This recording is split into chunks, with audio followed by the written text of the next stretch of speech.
shop do very small parts of securing your facility. We can't have it otherwise. We can't have it just quite far, which is pretty nice. But we can.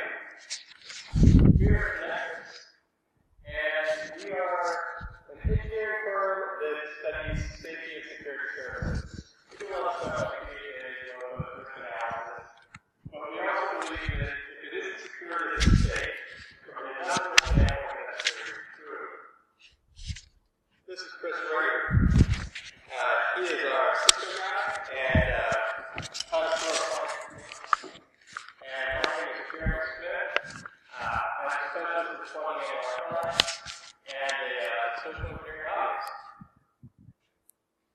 And this is kind of long. But I actually install steam. For those of you who don't know what steam is, Google that, show. The long and short, it's a long correlation engine, holds all the lines in your facility, based on series of. It has a lot of numbers on it. You should already. Now, why would you put in C? The important part is being on things like Stuxnet. Things that work on your network for a long time, and you wouldn't necessarily catch it if you weren't monitoring your logging system. The problem was, the only reason that we were doing it is because of something called NRC Milestone 8 and compliant to it. Chris will help you understand exactly what it takes to get in that position. So, I'm not going to use the house mic. Let me know if you can't hear it. I'm not going to use the house mic. Maybe I will.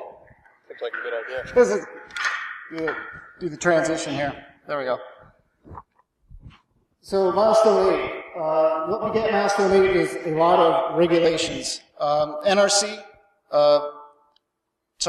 this is my first presentation on this. So 10 CFR 7354 is the cybersecurity rule that came about and that was published in 2009. It basically made cybersecurity mandatory and part of the physical security plan of the plant. Prior to that, cybersecurity was voluntary by the plants.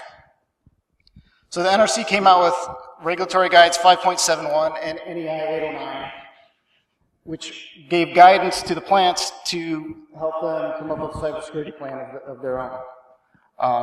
Unfortunately, different interpretations of the standards led to confusion and contention between fleet and the sites. Sites would work on their own standards, especially ones that were similar. So if you had like maybe boiling water reactor sites, they might all be similar, so they would kind of band together and make their own standards. Too many things. I got too many dongles. Wah, wah. There we go. Is that the right one? Yeah. So with the milestones, the NRC didn't give any implementation timetable, so they came up with these milestones in the meantime to kind of get things along, get things moving. Milestones are defined at the fleet level, and they were responsible for aligning fleet standards and procedures with the regulations.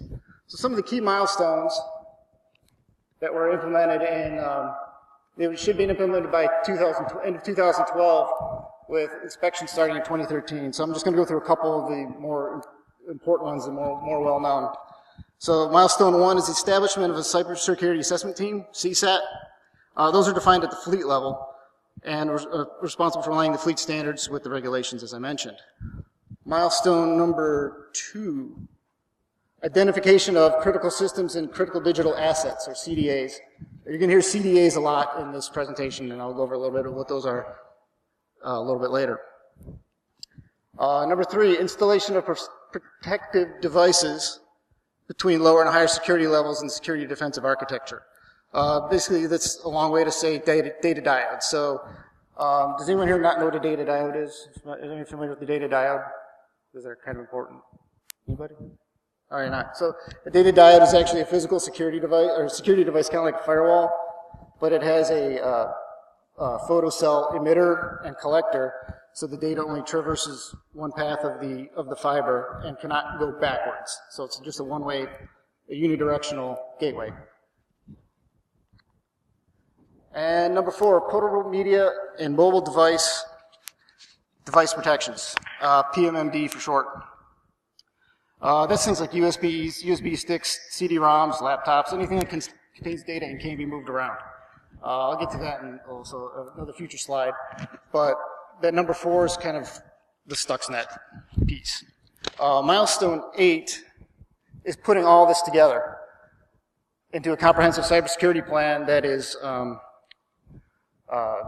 implemented, maintained, actively monitored. So the SIEM is part of that milestone 8, which was to be completed by 12/31/2017. So unfortunately, I don't have a fun gift for this one, but this is kind of like how a nuclear site's laid out, if you're not aware. So access control points, that's basically guards, guns, and gates are here and here. The protected area is this double wall fence. And there's some correlation between that because the cybersecurity and the physical security are supposed to be put together to prevent radiological sabotage. Some of the physical and logical security measures take place around this protected area, or actually at this physical border. The vital area, that's kind of where plant operations take place, and also in some plants, the cafeteria is located there. So the owner-controlled area is this area outside when you first walk into the plant, or when you go past the first gate. Things like parking and such would be in the owner-controlled area, and administrative buildings.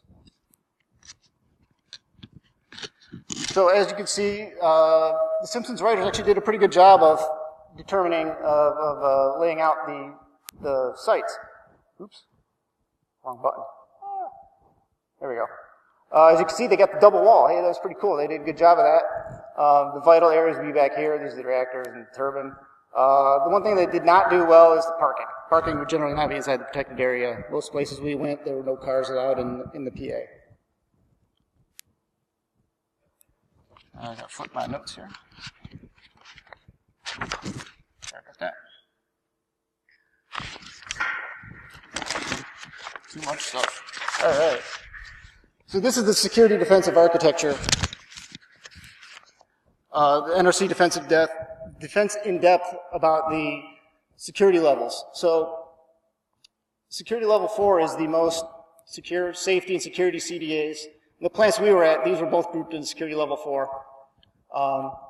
Also the security level 4, this would be the protected area, the PA boundary. There would be a data diode here. So things between communicating up from level 3, from level 4 to level 3 would have a data diode. This diagram just has it represented right there. Level 3 would be the emergency preparedness equipment. Level 2 is this was blended, like the site and corporate LAN were kind of together in level 2, and level 1 would be things like the internet. So as you can see in this diagram, communication is allowed up, out of level 4 into level 3 and level 2, but not, you can't go from a higher level, or level 1 or level 2 back down into level 3. So some of the sites we also had, they decided to do their own kind of DMZs, like a level 4 or level 3.5, level 2.5 for DMZs. And it also got confusing too.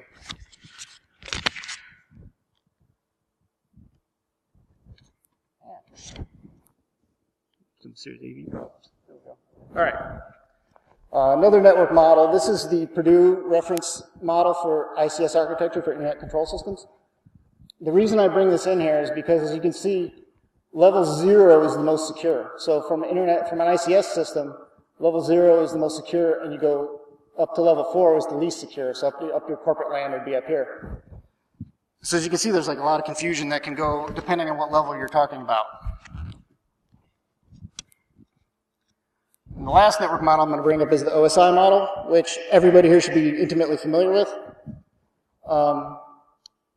And I bring this up because of the jargon involved. We're dealing with a lot of engineers. And engineers don't, like actual engineers, not network engineers, but like nuclear engineers, that aren't necessarily familiar with this model. So when you start talking about like layer 2 and layer 3 things, that got very confusing with level 2 and level 3. So if I were saying, hey, we're going to put in a layer 3 switch, meaning like a routing switch, the engineers would panic and be like, oh my gosh, we're not putting more stuff into layer 3, are we, or level 3? So it's very important to pay attention to the jargon you're using and be mindful of your audience. The number of times I had to give presentations about the difference between firewalls and switches was almost on a daily basis. Too much stuff to hold on to. Whew. I think you are. This is your gig, right? Maybe. There you go. There you go. One of the big problems today is trying to implement inside a nuclear facility. Unlike a lot of things, there were difficulties getting into detailed assets. And mind you, with a scene, they wanted to connect every critical digital asset to the scene, like logging and recording all. That's hard to do when they don't actually know what they have in their facility. And it's also difficult when they can't define what a critical digital asset is. So they put together a couple of contracts. So the critical digital asset basically asks, does it control a safety system? If so, it's critical. Does it affect critical asset functions pathways? Does it support critical assets? And you should basically be able to follow from the beginning to end very quickly for everything in your facility. If you know what is in your facility, for starters, which over the years and years of operations, that got very arcane. And also, when the CSAT team started looking at this kind of stuff, this model went out the window almost immediately. And they switched to, does it have firmware? If it has firmware, it must be hackable, and therefore it must be a critical digital asset. That caused some complications.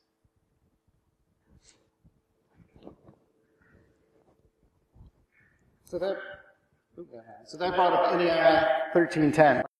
I know this is like regulation hell, it's like boring as hell. But what happened is they had too many critical digital assets to account for. So in a plant, they might have something that's like barely digital, like some sort of pressure transmitter that has or very little firmware, it doesn't have authentication, it doesn't have logging. So it's like barely digital, but it's super important. So if that pressure sensor fails or is hacked or whatnot, it could cause a reactor scram or turbine trip. So then they started working on NEI 1310, which kind of came out of milestone 2, that hey, we've got too many CDAs, we've got to think of another way to classify these. So with that, they had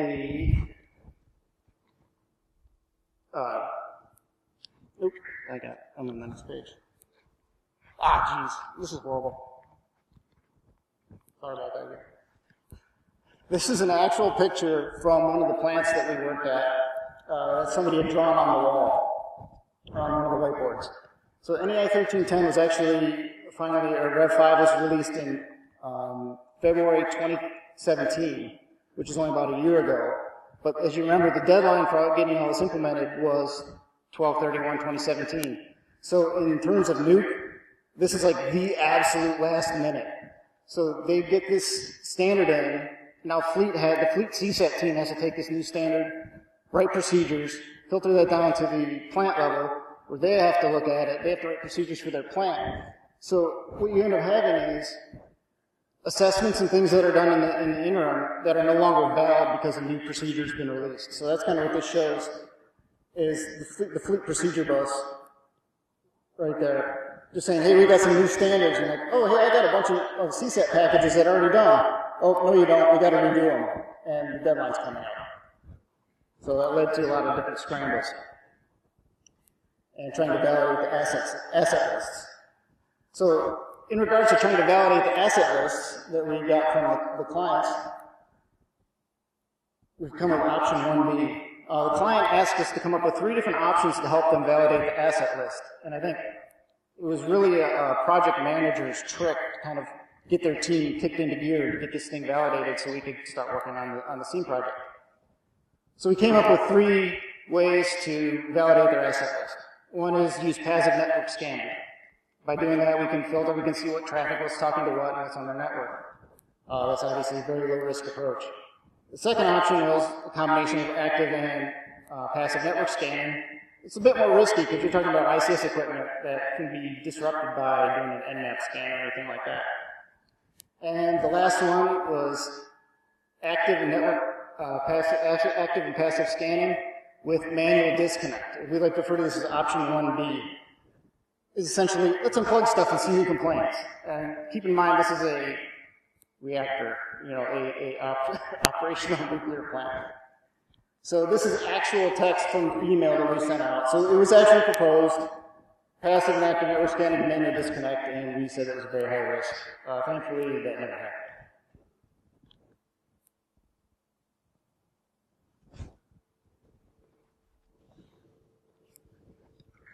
We also write something with a usable, accurate network diagram. And when you're trying to connect every critical digital device in the facility, it really helps to know what is connected to what, and ideally why.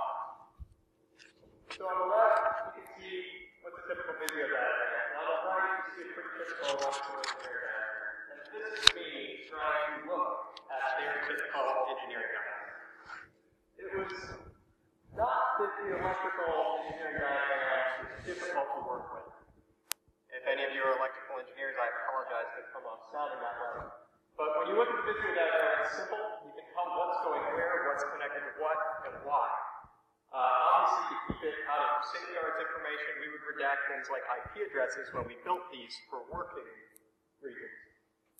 The diagram on the right is harder to follow, and that's just kind of true compared to Visio. But the real problem wasn't that this diagram is hard to follow. The problem was that to get a look at this diagram meant going into safeguards or into a skip. If any of you aren't familiar with what that is, it's basically a vault located inside the protected area that required me to have previous qualifications as well as make an appointment to see. On one of the last weeks I was at the facility, I needed to check a single connection. To do so took 4 days. And I had to sort through multiple table-sized documents laying out their network that had been hand-annotated, hand annotations then scratched off, and then hand-annotated again. When you're trying to validate one connection, and you're thinking, boy, it would be faster for me to just go inside of the protected area, find the device, look at the connection, and follow it, that's a problem. That's a big problem with implementation. They also had expectations that differed from ours. When I started on this project, I met my responsible engineer for that time, and he loved to say, install a seam, it's easy. And finally, I said, why do you keep saying that to me? And he handed me a single page with a line diagram and a sticky note that laid out exactly how to put a seam in a nuclear facility. That was all it took. 1 page of paper, 1 sticky note, you're ready to go. That's not the reality. They also thought it would be quick. They assumed that we could just stand up a single seam component, your McAfee, Tenable, basically any seam appliance, point your logs at it, and it would be ready to go. It would be just fine. That also isn't the case, as it turns out. Partially because of procurement. So part of the security standards deal with supply chain security. And that's from manufacturing all the way through to receiving. So you have approved vendors, cyber inspections, cyber holds when it comes on the site. But I basically had to social engineer myself into their organization. We had, under the time pressures that we had, they decided they were going to use COTS, which is commercial off-the-shelf software and hardware, so things like Cisco, HP, VMware, Microsoft, all that kind of stuff. So, but it's not just like ordering from your normal CDW and just call up and get it.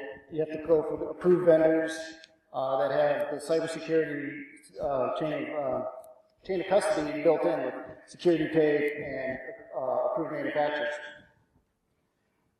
So I was able to social engineer myself into, as I was working on the site, just call up, I got a list of the vendors and just started calling them up and saying, dropping a few names, and was able to get invoices and quotes done.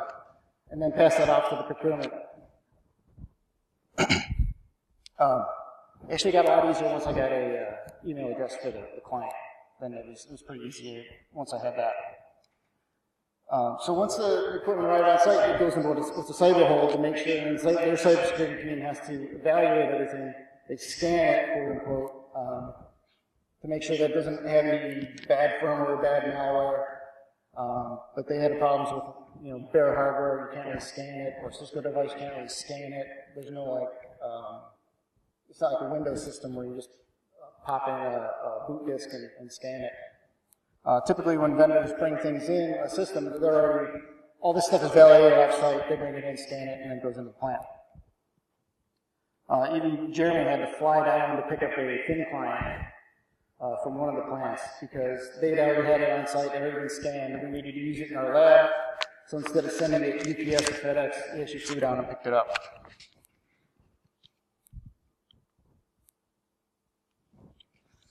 One of the other things we had is our visibility on the project.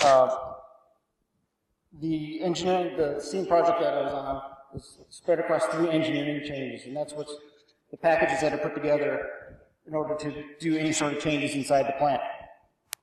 So for each engineering change, I had a PM and responsible engineer. So across 3 packages, I had 6 bosses of people that are always asking me for different things. And cyber assessments of the contractors on site that had assessed the equipment they were putting in, which is basically going over all the controls to the standards and making sure that we meet the requirements of NEI 809.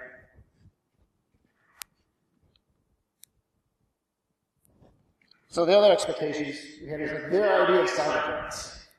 Everything is threat level midnight, according to some of the engineers. And I really don't have a good story for this, but I just wanted to use the graphic. But we did have one RA that was convinced about ninja hacking.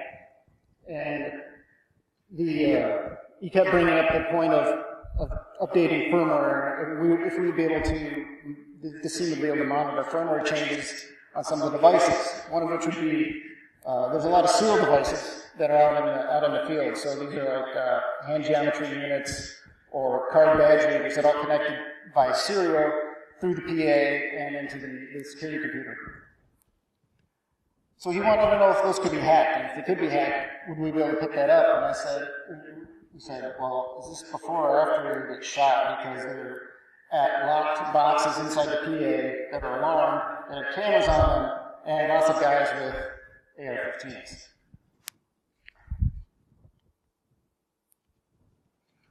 Other part was the Uber hacker.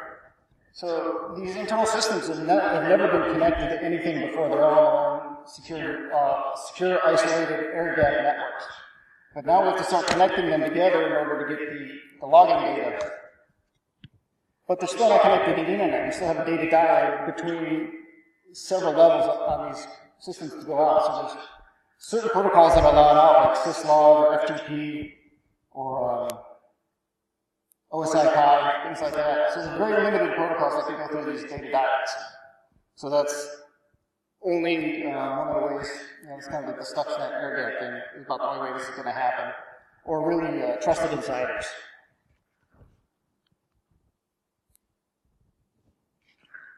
So then we have what we call like the 9-layer dip. One of the security controls in the standard is trying to log different things with different criteria.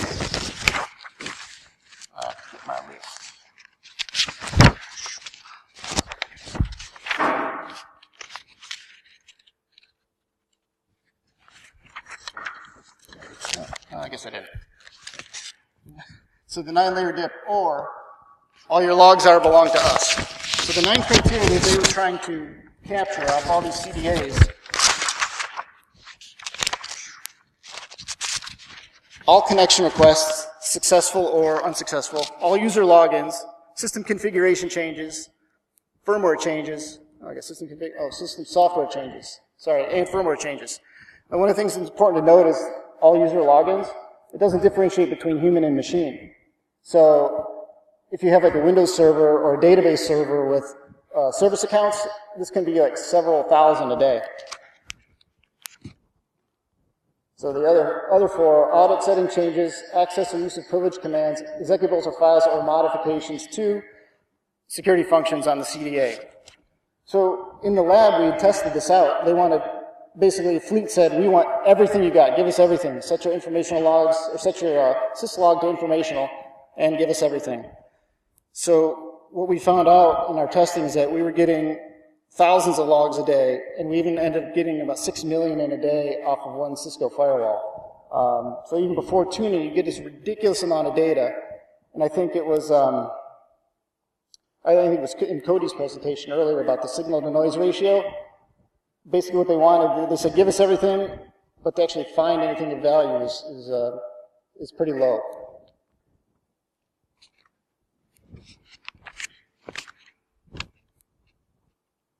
Nice.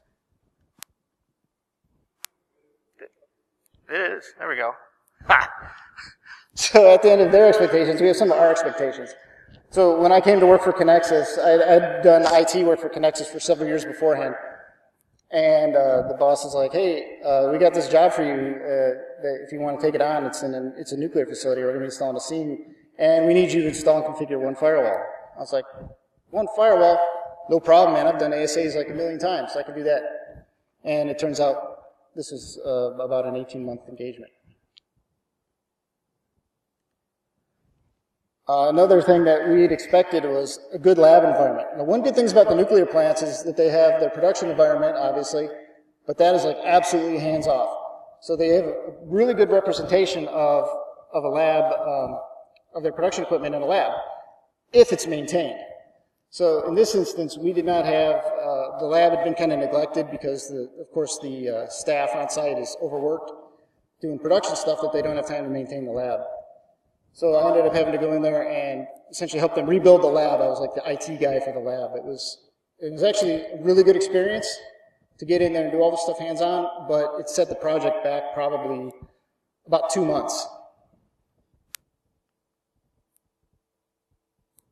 And then this is, so I guess you guys are wondering how we tie this into Stuxnet and how it ruined my life.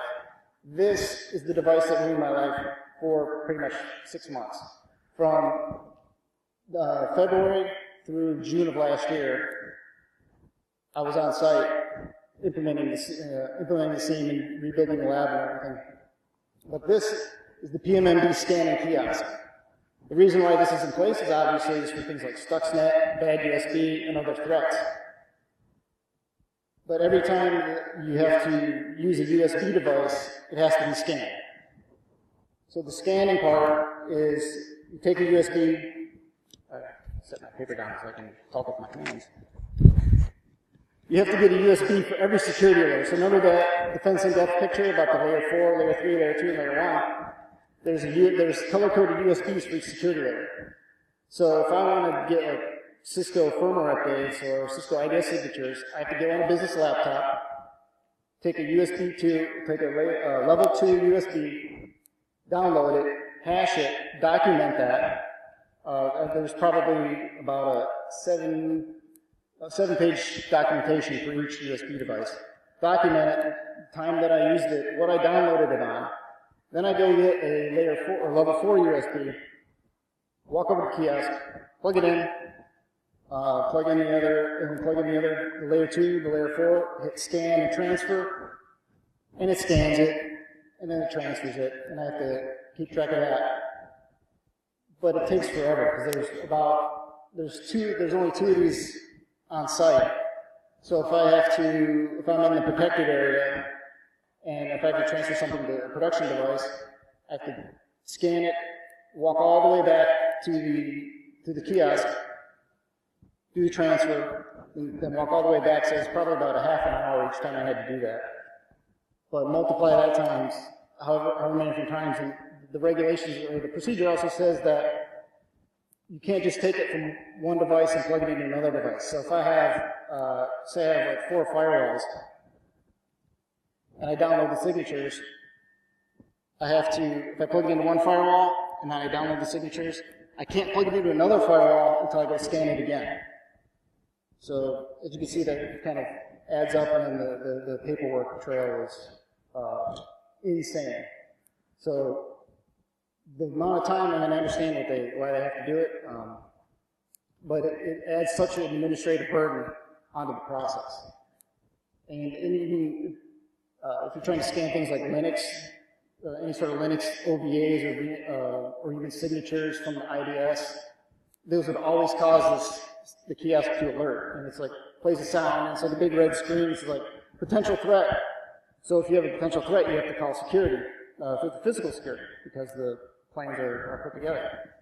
So I called security. So this happened to me like on more than one occasion. So I called security and said, hey, procedure says I have to call physical security if I get a potential threat on a USB. And so I called security, and he's like, yeah, this is Officer so-and-so. I'm like, yeah, I got a potential threat on this USB. And the procedure says to call physical security. And he's like, what? So then I said, the procedure says I have to call physical security, because I found it was a potential threat on his USB. And then he's like, are you inside the PA? At the time I wasn't. He's like, then why do I care? And that was the end of that. So we ended up having to go into the local cybersecurity representative on site, and he basically whitelisted it for me, and that was it. So this device, while necessary, is quite a major pain.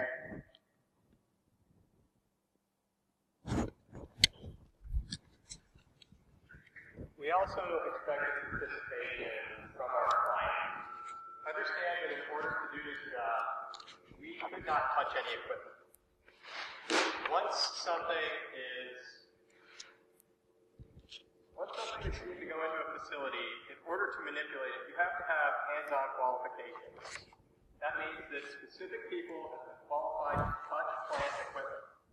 Even inside the lab, once it was on site, you could no longer touch the device. You can help them set up, configure, build, install.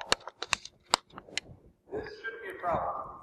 We're all on the same team. I had a coworker that used to say, we all wear the same color jersey, we're all after the same goal.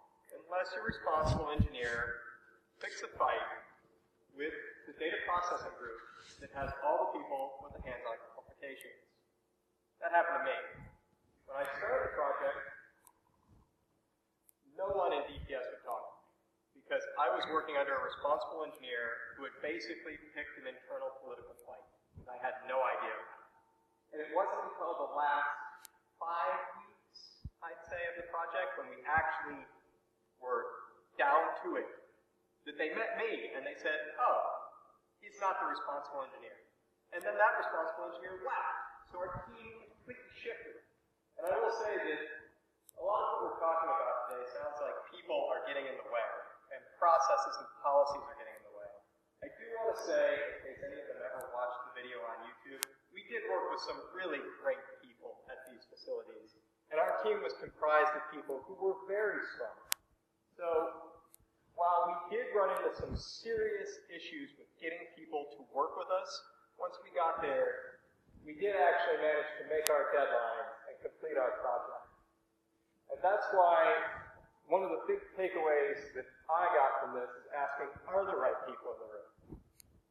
The hands-on qualifications, the data processing group, they weren't there because they didn't want to be around my responsible engineer. And I wish day one I would have said, hey, show me everyone I'm going to need to implement this right now. Not management, not just engineering, not just design. I need to see the people who will stand next to me at the keyboard while I do this. Always ask if the right people are in the room.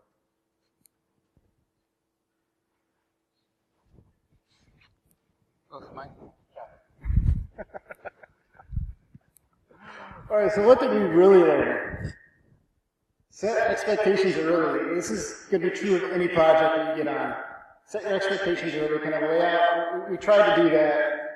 We had problems with scope creep. Things were changing, and we didn't really have the authority to do anything else. So there were times where we were along for the ride, even though we were the consultants, we were the subject matter experts.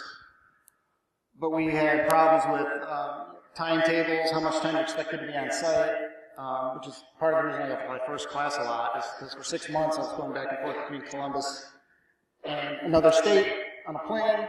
That was 2 segments, so by the end of last year, it was just short of 100 segments, so I think it was at like 97. So I was almost all the time I was flying first class, which is pretty awesome. So it's all about the segments. Anyway, set your expectations early. Realize differences in technical backgrounds. That kind of goes back to the jargon and making sure you're using the correct language. Because even I did it as sending up here, kind of misconstruing layer 3 and layer 4 and level 3 and level 4. It happened all the time, so we just had to make sure that you're on the same page with your language. The last part is nuclear timetables. So I'd come from an IT background where you can pretty much, things are project-based, but you don't have procedures and documentation requirements that you do in nuclear.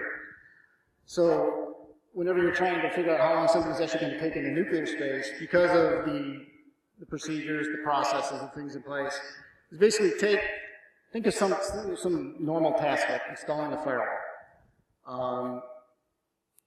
Think of the most convoluted, complex way you can think of to install it, and then triple that, and then add 10%, and you're probably going to be somewhat close.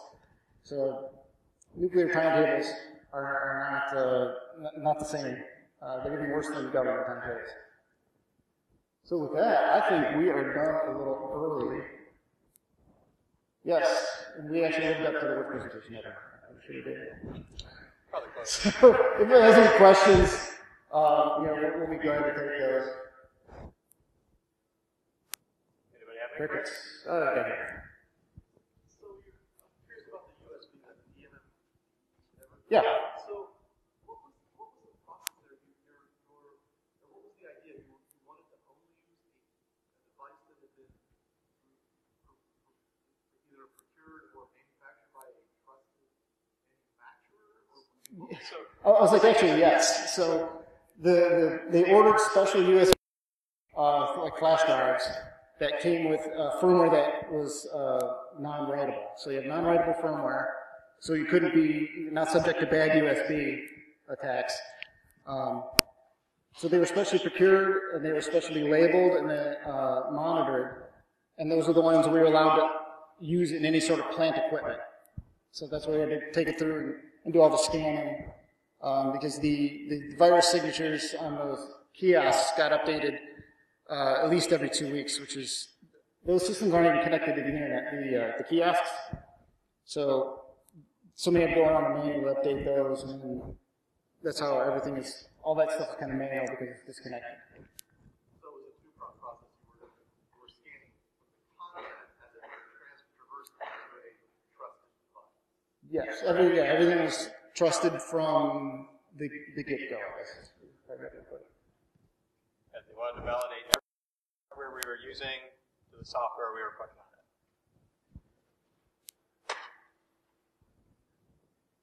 Anyone else? I know it's cold in here. Everybody's tired from lunch. Oh, go ahead. No, you go ahead. So this is for the, obviously for the nuclear industry, which Right. is highly regulated. Have you done stuff for medical or aviation? I'm just curious how it compares. Things like HIPAA are also pretty difficult to work with at times, but nuclear was, you have to understand that the timetable on this was as rushed as it can possibly get within their industry. They knew for about 5 years that this was coming, and they did nothing for quite a bit of time. And then all of a sudden, the regulation was actually enforced, and they were suddenly worried that at the beginning of 2018, that the NRC would come in and audit them for cybersecurity. And you have to understand that in other industries where you get benefits for compliance, like bonuses, cash bonuses, things like that, the NRC was not using the carrot, they were using the stick. If they walked in and they did an audit and you didn't have your logging, you get fined.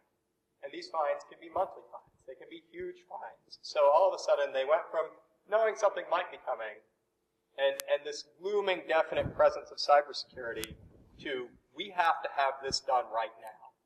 Where in a lot of other industries, you don't see that. You'll see voluntary compliance. You'll see benefits for doing compliance. Whereas the NRC said, nope, you're going to do it, and you're going to do it our way, and you're going to do it now. And it created just a storm of cyber work.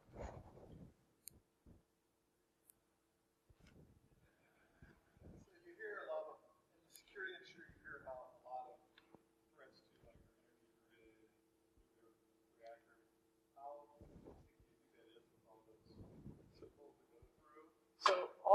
statistically, it would be very unlikely you would see a nuclear power plant be hacked by anything other than a nation-state attack.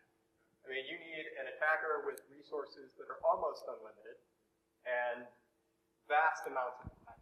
Remember, we connected all these older systems. I mean, we connected systems to a seam that are older than I was. But we're all still internal. None of these things are going out to the internet. There's nothing front-facing to the net. Correct. You would either have to have a trusted insider attack where someone's been flipped or manipulated, or literally an espionage attack where someone has been trained, planted, and put in place. They have to go past the guards, past the badge, through the sensors, past the x-ray, into the protected facility, while carrying their USB, execute their attack. They can't go online to pull down an attack. It would be very, very unlikely for these systems to ever be compromised. And so you would think that the NRC wouldn't have to be as heavy-handed, but in a way, I'm kind of glad that they are. I mean, they saw that there's a potential for a threat they had not been addressing as efficiently as they'd like, and they stepped in and they did something about it. And that's kind of what you want to see from an agency. Any other energy industries follow the same strict guidelines? I believe right now just nuclear is really under the strict guidelines. Now, we do work with a lot of energy companies, oil, gas, fire processing, oil, gas, fire, and a lot of them voluntarily come to us and they say, hey, this seems like this could be a real problem. Can you help us fix it? And that's basically what drives our business. A lot of voluntary help us write policy, help us enforce, help us integrate, and it's actually kind of nice to see people step up and do it on their own. And there's some other things like the critical infrastructure. There's more regulations for that, or different regulations, similar, but not to this degree of rigor that Nuke has.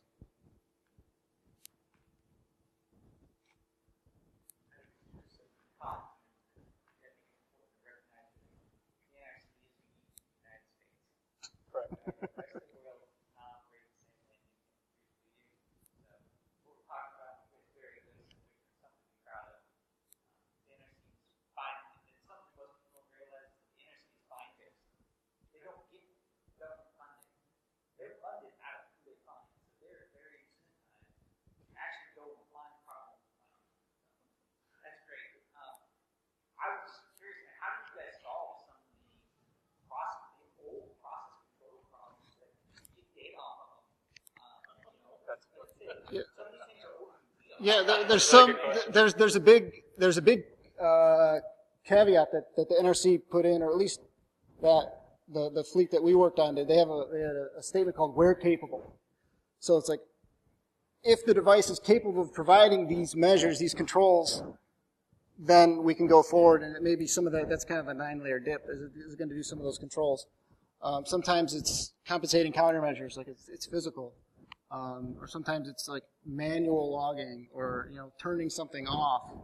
So there's a lot of that, and that burden was placed on a lot of the internal staff because they know what they have and they know how it works and what they can turn on and what they can turn off. So there's a lot of different ways around it. And I guess I don't want to make it sound like I'm ragging on the NRC, but you have your policies and procedures that come down from on high, and we actually get to try to implement it.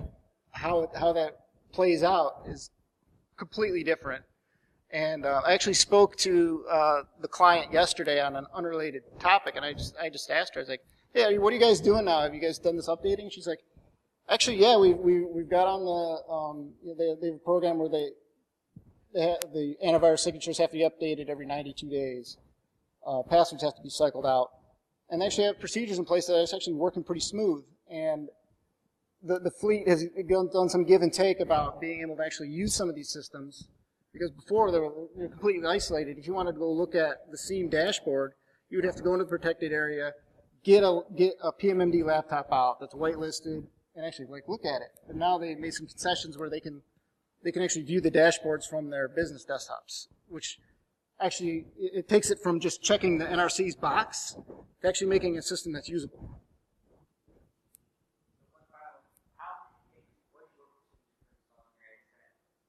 Oh, how many days? How many pages? The procedure? oh, geez. I was like, actually, we had a couple, we were able to work around it a little bit because we developed everything on and then we offloaded the configuration. So it was like, in order to restore this, to install this device, here's the config, go download it. So we had the 3-pager, and then we had like the 15-pager, how to do it step by step. But to put in a firewall there, it was probably 2 days per box of actual doing things. So that was after we had a system down, but yeah, it was a lot. Any other questions?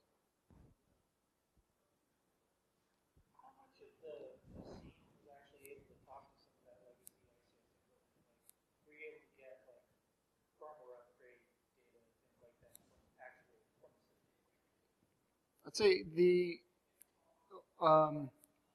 a lot of the legacy stuff we did not, because of if it could use syslog, that's how we did it. So if the device could use syslog protocol, then we were able to get log data off of it, and then we kind of relied on whatever facilities were part of that operating system to report back.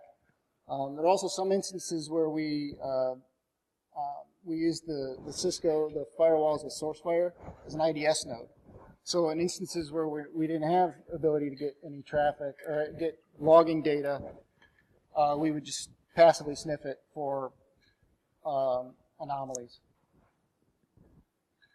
So that's one of the compensating countermeasures, is doing the passive scanning. In industrial, there end up being a lot of compensating countermeasures to a lot of things. I mean, if you can't lock a terminal because that terminal always has to be available, then you have to lock the door to the room that terminal is in and control the door. We run into that all the industry. It's just how you have to work with industrial controls.